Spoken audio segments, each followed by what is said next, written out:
샬롬, 한 주간도 평안하셨나요? 옆자리에 계신 성도님들과 함께 인사했으면 좋겠습니다. 주의 이름으로 환영하고 축복합니다. 사랑하는 성도 여러분, 이 시간 잠시 마음의 눈을 감고 지금까지 살아오신 여러분들의 인생의 여정을 한번 돌아보십시오. 지금까지 살아온 우리 인생 가운데 우리는 때때로 칠흑과 같은 어둠의 시간들이 있었을 것입니다. 어떤 분들에게는 지금 이 시간이, 현재가 마치 어두운 터널을 지나는 것처럼 힘든 상황 가운데 계시는 분들도 있을 것입니다.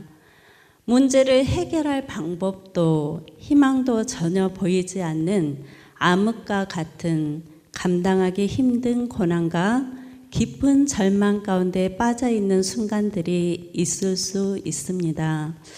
여러분, 이처럼 어둠이 깊어지고 고난이 더해질수록 깊은 절망의 수렁에 빠져갈수록 우리는 어떻게 해야 할까요?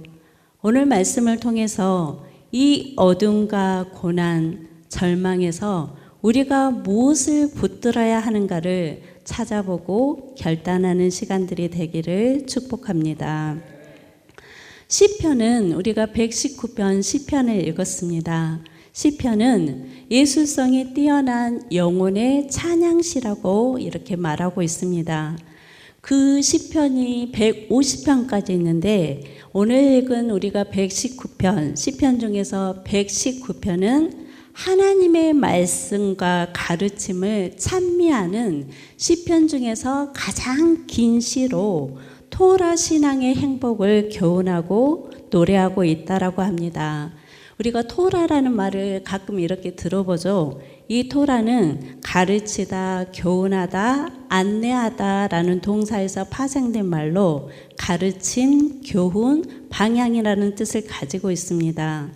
토라는 하나님이 시내산에서 이스라엘 백성에게 모세를 통해서 부여하신 가르침, 곧 우리가 알고 있는 모세 오경이라고 하지요. 창세기, 출애굽기, 레위기, 민수기, 신명기를 말할 뿐 아니라 하나님의 율법 전체를 토라라고 말하기도 합니다.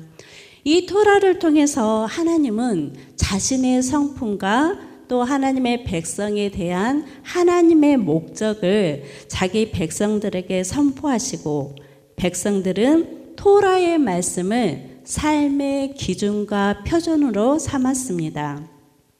시편 119편에서는 토라하고 같은 뜻으로 말씀, 판단, 증거, 율례, 법도, 계명, 약속이라는 말들을 계속해서 반복하면서 같은 의미죠. 이렇게 사용하고 있습니다.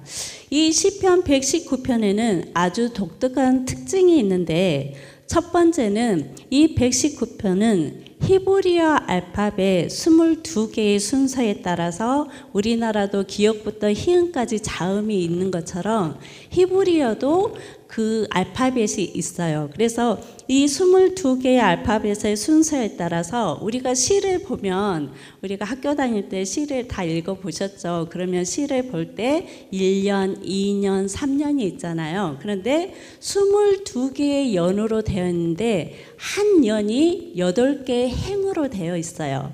그래서 8 곱하기 21을 하면 시편 119편이 몇 절로 되어 있을까요? 176절로 된 가장 긴 시라고 이렇게 말할 수가 있습니다. 그런데 이제 만약에 첫 번째 1년을 보자면 우리나라 말로 기역으로 시작을 한다면 히브리어에서는 첫 글자가 알렙으로 시작을 하는데 만약에 우리나라처럼 기역으로 시작해요. 그러면 일행에서 감사하라, 이행에서는 기도하라, 기억하라, 기억으로 계속해서 8행까지 이렇게 계속해서 연결이 된다는 거예요. 그 다음에 2연을 2연에서는 이제 베트로 시작해서 또 발행이 그렇게 되고 마지막 22연까지 그러한 순으로 되어 있어서 이 시편 119편을 알파벳 C다라고 이렇게 말하고 있습니다. 두 번째 독특한 특징이 뭐냐면 176절이라 되는 이 긴 시가 딱 핵심이 있어요. 주제가 있는데 그 주제는 토라, 즉 하나님의 말씀이 하나님의 백성의 삶의 중심이다. 그것을 주제로 가지고 계속해서 말씀이 주는 유익, 말씀의 힘, 말씀의 능력, 말씀의 취함, 그것들을 말씀을 계속해서 강조하고 있어요. 우리 새벽 예배 때마다 나오신 분들 무려 2주 동안 이 119편 한 편의 말씀을 2주 동안 계속 들었는데 그 말씀이 어때요? 비슷비슷하지요. 그래서 이 주제가 동일한 주제를 가지고 계속해서 강조하고 반복하는 것이 시편 119편의 특징이라고 말할 수가 있습니다. 그럼 이제 오늘 본문으로 넘어가서 오늘 시편 119편 97절에서 112절은 히브리어 중에 알파벳 맹과 눈으로 시작하는 팔행시로 16절로 되어 있겠죠. 두 개의 연으로 구성된 시가 오늘 읽었던 그런 시입니다. 그래서 97절에서부터 104절에서는 주제가 뭐냐면 지혜의 말씀에 대한 찬양시입니다. 나를 지혜롭고 명철하게 한 하나님의 법, 말씀, 가르침에 대한 찬양시인데 시인이 먼저 이렇게 고백을 하는데 97절의 말씀을 한번 같이 읽어보겠습니다. 내가 주의 법을 어찌 그리 사랑하는지요. 내가 그것을 종일 작은 소리로 읊조리나이다 라고 말하고 있습니다. 시인은 하나님의 법, 즉 하나님의 말씀에 대한 자신의 사랑이 얼마나 크고 많은지를 하나님이 알아주시기를 바라고 있습니다. 마치 우리가 어린아이들을 키워보셨죠? 아이들이 어떻게 합니까? 유치원에 갔다 온 아이들이 엄마 사랑해 하늘만큼 땅만큼 그러면서 볼에다 이마에다 손에다 막 이렇게 뽀뽀를 해준 거 기억이 나시죠? 그런 것처럼 이 시인은 하나님의 말씀을 내가 얼마나 사랑하는지 하나님 제발 좀 알아주세요 라고 그렇게 표현을 하고 있습니다. 마치 사랑하는 사람이 사랑하는 사람으로부터 우리가 편지를 받으며 우리 연애할 때 편지를 받으셨죠. 그러면 어떻게 합니까? 하루 종일 그 편지를 읽고 또 읽어보고 이제 너무 읽어서 그 편지의 내용을 다 애울 정도가 되지 않았습니까? 마치 시인이 그렇게 하나님의 말씀을 사랑하고 그래서 하루 종일 그 말씀을 읽고 또 읽고 읊조리고 속으로 이렇게 애웠다라고 말하고 있습니다. 그런데 여러분, 시인이 이처럼 하나님의 말씀을 사랑한 이유가 있습니다. 왜 이 시인은 이렇게 하나님의 말씀을 사랑할까? 98절의 말씀 한번 읽어보도록 하겠습니다. 주의 계명들이 항상 나와 함께하므로 그것들이 나를 온수보다 지혜롭게 하나이다 라고 말하고 있습니다. 시인이 하나님의 말씀을 그토록 사랑하게 된 첫 번째 이유는 하나님의 말씀은 우리로 승리케 하신다는 것을 알았기 때문입니다. 여러분, 사탄은 우리를 세상의 달콤한 것으로 유혹해서 우리로 죄를 짓게 만들고 그러므로 하나님과 멀어지게 만들어 우리의 영혼을 멸망시킵니다. 하지만 시인은 하나님의 말씀이 항상 나와 함께 하므로 대적자들의 위협에 무너지지 않고 오히려 그 대적자들을 이기게 하셨다라고 고백하고 있습니다. 성도 여러분, 주의 말씀은 우리를 세상의 유혹으로부터, 죄로부터, 위협으로부터 승리를 주시는 줄을 믿으시기를 바랍니다. 두 번째, 시인이 하나님의 말씀을 그토록 사랑하는 이유는 주의 말씀은 우리로 지혜롭고 명철하게 한다는 것입니다. 99절과 100절의 말씀 같이 한번 읽겠습니다. 내가 주의 증거들을 늘 읊조림으로 나의 명철함이 나의 모든 스승보다 나으며 주의 법도들을 지킴으로 나의 명철함이 노인보다 나으니이다 라고 말하고 있습니다. 여러분은 지혜롭고 명철하기를 원하십니까? 시인은 하나님의 말씀으로 지혜와 명철을 얻었다라고 고백하면서 하나님이 주신 이 지혜와 명철은 스승과 노인보다 훨씬 그 지혜가 뛰어나다라고 말하고 있습니다. 시인이 살던 그 당시 그 옛날에는 스승이나 노인을 지혜로운 사람으로 여겼습니다. 고대 사회의 스승들은 주로 노인이었죠. 그래서 노인들은 그만큼 살아낸 세월이 있기 때문에 다양한 경험을 바탕으로 통찰력과 높은 이해력과 포용력을 가진 자들이었습니다.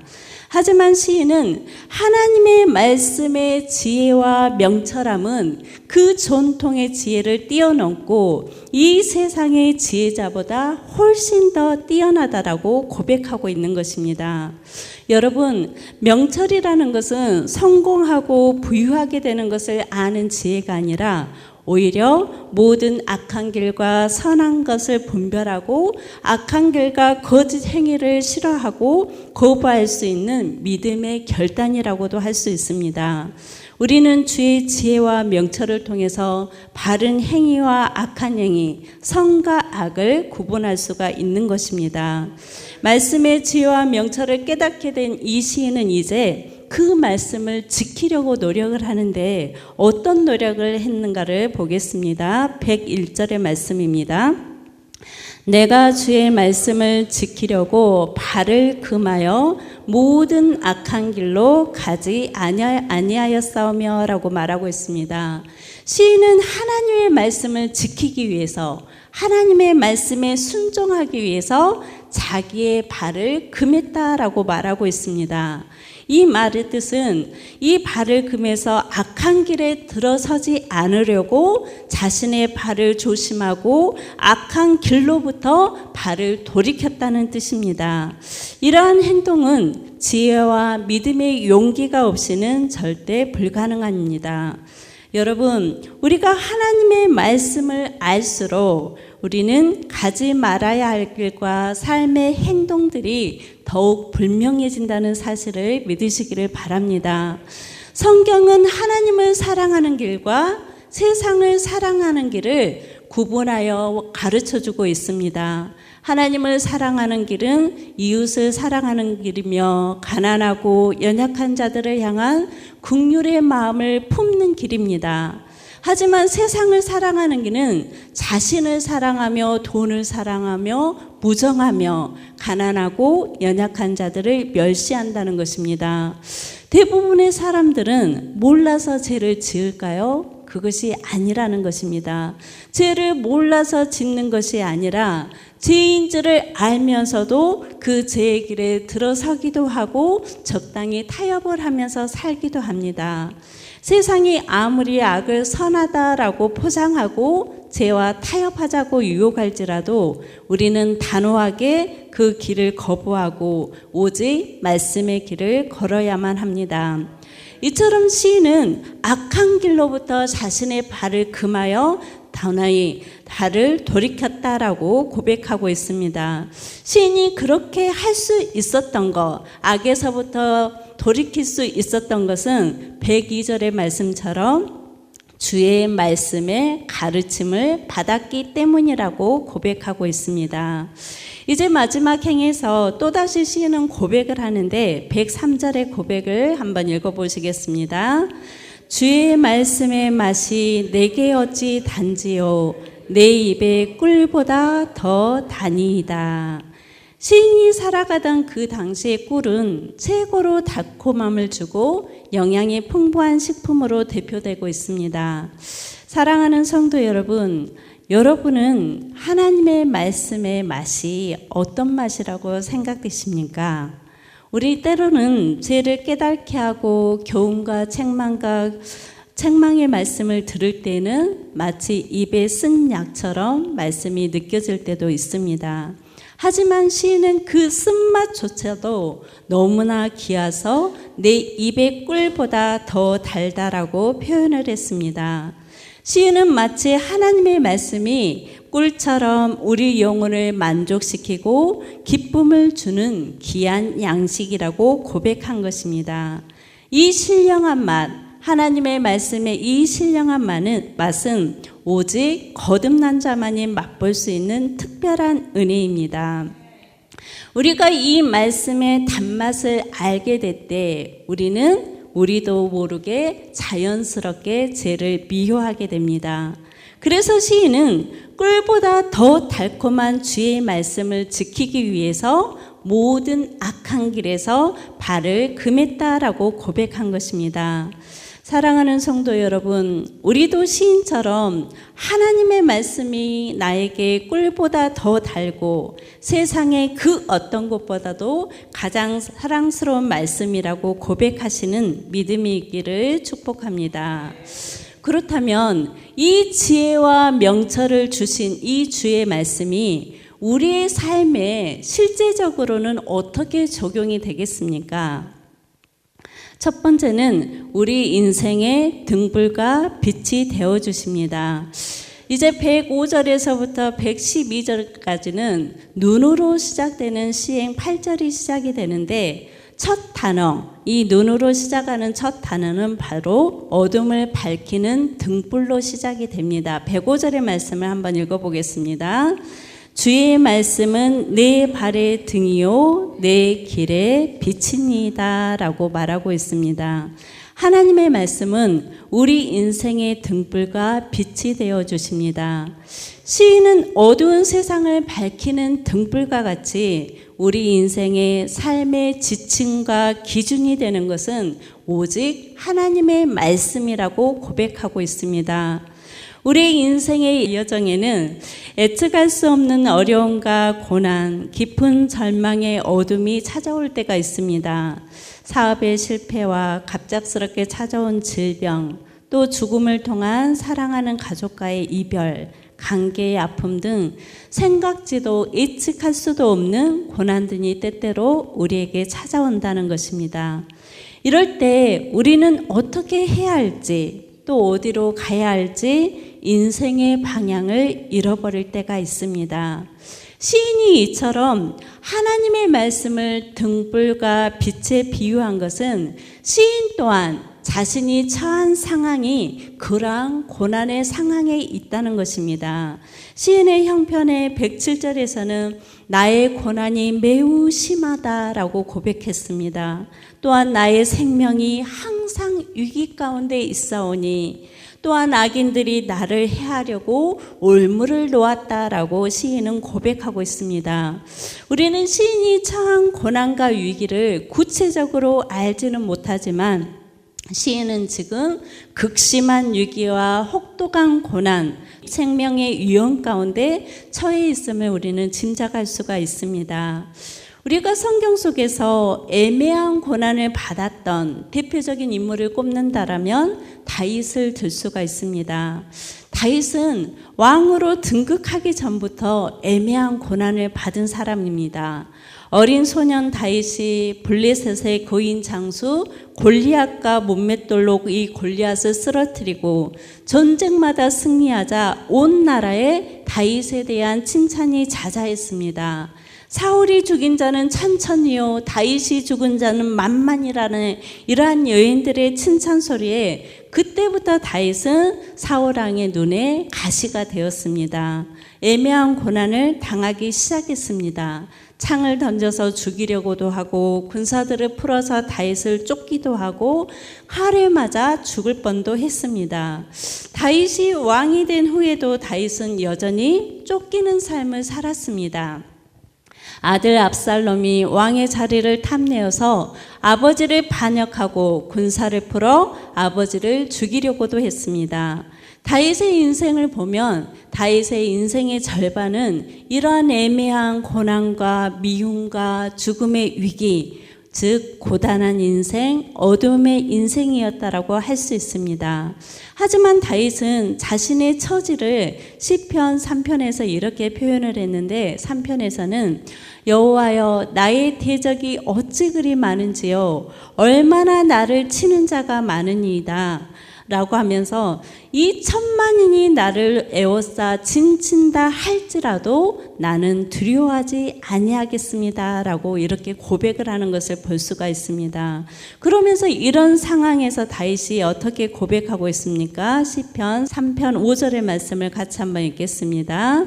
내가 누워 자고 깨었으니 여호와께서 나를 붙드심이라 라고 고백하고 있습니다. 천만인이 다윗을 죽이려고 진치고 있는 상황 속에서도 이 다윗이 편하게 자고 깰 수 있었던 이유는 여호와 주는 나의 방패시고 영광이시고 나의 머리를 드시는 자시고 나를 붙드시는 자라는 약속의 말씀을 믿음으로 붙들었기 때문입니다. 사랑하는 성도 여러분, 여러분 중에 누구에게도 말할 수 없는 절망과 탄식과 고난과 위기에 처해 있는 분이 계십니까? 이런 터널과 같고 칠흑 같은 어두운 가운데 우리에게 꼭 필요한 것은 무엇입니까? 어두운 가운데 가장 필요한 것은 바로 등불 빛입니다. 등불과 빛에는 특징이 있습니다. 첫 번째는 어둠이 있는 곳에 빛이 들어가면 어둠은 곧 사라지고 만다는 것입니다. 하나님의 말씀의 빛이 우리 안에 오게 되면 빛이신 예수 그리스도가 우리 안에 오시면 빛이신 예수님을 내가 영접하면 죄와 어둠이 물러가고 우리 안에 불안과 절망의 마음이 사라지고 하나님의 참 평강이 찾아온다는 사실입니다. 두 번째로 등불은 우리가 잃어버린 길, 방향을 찾게 해줍니다. 어두운 곳에서는 어디로 가야 할지 순간 방향을 잃어버립니다. 예기치 않은 절망과 고난을 당하다 보면 우리 또한 인생의 방향을 잃어버릴 때가 있습니다. 어디로 가야 할지, 어떻게 해야 할지. 어두운 길에 등불이 비치게 되면 어떻습니까? 잃어버렸던 길, 방향을 다시 찾게 됩니다. 하나님의 말씀은 우리 인생에서 참된 가치관과 인생의 목적이 무엇인지를 우리가 살아가야 할 방향을 제시해 준다는 사실입니다. 여러분, 우리가 고난 가운데서 붙들어야 할 것은 무엇입니까? 107절의 말씀을 한번 읽어보겠습니다. 나의 고난이 매우 심하오니 여호와여 주의 말씀대로 나를 살아나게 하소서. 시인은 여호와를 부르며 뭐라고 말씀하십니까? 당신이 약속하신 대로 당신의 말씀대로 나를 살려주세요 라고 기도하고 있는 것을 볼 수가 있습니다. 고난과 절망 가운데 우리는 때로 탄식하며 절규하며 하나님께 간절히 기도합니다. 그런데 우리가 기도할 때 무엇을 근거로 간구해야 하겠습니까?